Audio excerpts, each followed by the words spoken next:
నమస్తే, welcome to Telugu రాజ్యం ఈటీ.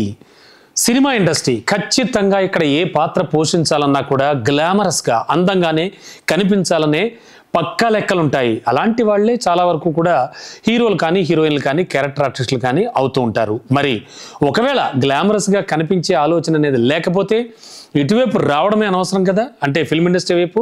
ఇలాంటి మాటలు కూడా చాలా మనకు వినబడుతూ ఉంటాయి. ఈ కారణంగానే తన యాక్టింగ్ను మాత్రమే నమ్ముకుని రావడానికి చాలామంది హీరోయిన్స్ విషయంలో భయపడుతూ ఉంటారు. ఇప్పుడు మనం హీరోయిన్స్ గురించి మాట్లాడుకుంటున్నాం, కానీ గ్లామర్ ఒక్కటే కాదు, యాక్టింగ్ పరంగా కూడా అంటే పర్ఫార్మెన్స్ పరంగా కూడా ఆకట్టుకోవచ్చని నిరూపించినటువంటి హీరోయిన్స్లో చాలామంది ఇక్కడ అంటే చాలా తక్కువగానే ఉంటారు. అయితే ఇలాంటి వాళ్ళలో మనం వేళమే లెక్క పెట్టచ్చు. సౌందర్య, స్నేహ, నిత్య మేనన్ ఇలాంటి వాళ్ళ పేర్లు మనకి కనిపిస్తూ ఉంటాయి, వినిపిస్తూ ఉంటాయి. మరి ఇప్పుడు ఆ లేటెస్ట్ లిస్ట్లో వెలిగిపోతున్న ధృవతార పేరే సాయి పల్లవి. ఈ మాటకి ఖచ్చితంగా మీరు కూడా అవుననాలి.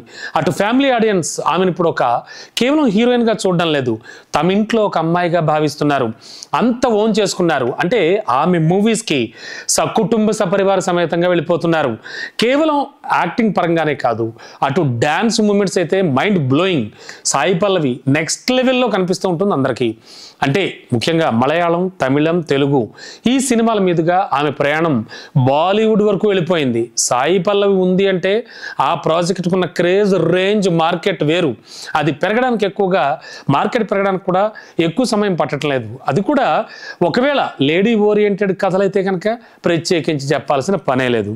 అందుకే సాయి పల్లవి కోసం ఇప్పుడు చాలామంది మేకర్స్ వెయిట్ చేస్తున్నారు. అండ్ ఈ టాక్ చాలా స్ప్రెడ్ అవుతోంది.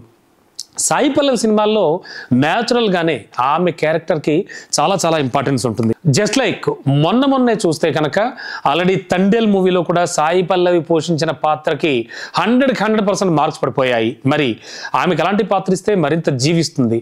అలాగే ఎంతటి బలమైన కథనైనా ఆడియన్స్ హార్ట్స్ వరకు తీసుకెళ్లగలిగే సత్తా ఆమెకు పూర్తి స్థాయిలో ఉంది. అందుకే చాలామంది మేకర్స్ కేవలం ఆమెను దృష్టిలో పెట్టుకునే కథలను తయారు చేసుకుంటున్నారట. ఇప్పుడు ఈ కథలను ఆమెకు వినిపించడం కోసం చాలా గట్టిగానే పట్టుబడుతున్నారు, ట్రై చేస్తున్నారు కూడా వాళ్ళు. అంటే ఒకేసారి దాదాపు అన్ని భాషల నుంచి కూడా ఇంతటి క్రేజ్ను, డిమాండ్ను తెచ్చుకోవడం నిజంగా ఒక గొప్ప విషయమే కదా. అలా సాయి పల్లవి తను చేసిన ప్రతి ప్రాజెక్ట్కి 100కి 100% కూడా ఖచ్చితంగా న్యాయం చేస్తోంది.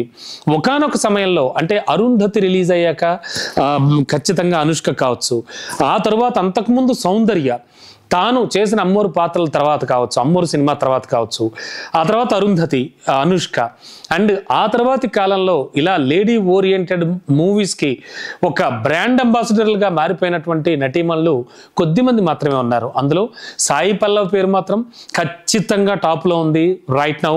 అండ్ కేవలం ఆమె కోసం కథలు రాసుకుని ఆమె సెంట్రిక్గా కూడా మూవీస్ రావడానికి చాలామంది కథలు పట్టుకుని ఆమె చుట్టూ కూడా తిరుగుతున్నట్టుగా కూడా సమాచారం అందుతుంది. ఏదైనా కూడా సాయి పల్లవి తన క్రేజ్ని చాలా చక్కగా వినియోగించుకుంటోంది.